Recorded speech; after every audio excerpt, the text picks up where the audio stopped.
ആയിട്ട് ഇല്ലെ ഒരു വസ്തു അതിനെ കൃത്യം 4ആയിട്ട് ഡിവൈഡ് ചെയ്യുമ്പോൾ തെക്ക് പടിഞ്ഞാറേ ഖണ്ഡം എന്നാണ് അതിന് പറയുന്നത്, മൂലയല്ല.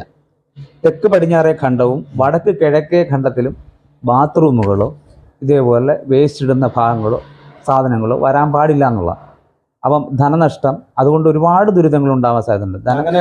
ഇന്നലെ പോയ വീട്ടിലും അതേപോലെ സംഭവമാണ്. അവരുടെ ഉണ്ടായിരുന്ന തൊഴിൽ പോയി, അത് ആരവിടെ മേശിരിമാർ ചെയ്തു കൊടുത്താന്ന് പറഞ്ഞു. ആ മൂലയ്ക്ക് തന്നെ ഖണ്ഡത്തിൽ തന്നെ കയറ്റിയിട്ട് ബാത്റൂം ചെയ്തു, അതിൻ്റെ ടാങ്കും അവിടെ തന്നെ വെച്ചു. അപ്പോൾ അത് ഞാൻ ചെന്നത് മാറ്റാൻ പറഞ്ഞിട്ടുണ്ട്. അപ്പോൾ ഇല്ലെങ്കിൽ പിന്നെ നമുക്ക് അതിൻ്റെ ഇടയ്ക്ക് കൂടെ ഒരു പരിധി കെട്ടി തിരിച്ചു കഴിഞ്ഞാലും നമുക്കൊരു കുറച്ച് മാറ്റം വരാം.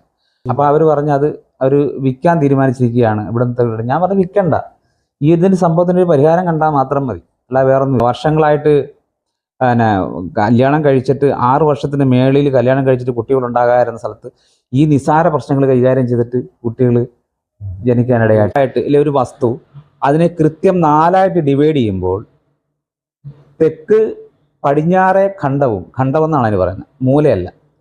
തെക്ക് പടിഞ്ഞാറേ ഖണ്ഡവും വടക്ക് കിഴക്കേ ഖണ്ഡത്തിലും ബാത്റൂമുകളോ ഇതേപോലെ വേസ്റ്റ് ഇടുന്ന ഭാഗങ്ങളോ സാധനങ്ങളോ വരാൻ പാടില്ല എന്നുള്ള. അപ്പം ധനനഷ്ടം, അതുകൊണ്ട് ഒരുപാട് ദുരിതങ്ങൾ ഉണ്ടാവാൻ സാധ്യതയുണ്ട്. ഇന്നലെ പോയ വീട്ടിലും അതേപോലെ സംഭവമാണ്. അവരുടെ ഉണ്ടായിരുന്ന തൊഴിൽ പോയി, അത് ആരവിടെ മേശിരിമാർ ചെയ്തു കൊടുത്താന്ന് പറഞ്ഞു. ആ മൂലയ്ക്ക് തന്നെ ഖണ്ഡത്തിൽ തന്നെ കയറ്റിയിട്ട് ബാത്റൂം ചെയ്തു, അതിൻ്റെ ടാങ്കും അവിടെ തന്നെ വെച്ചു.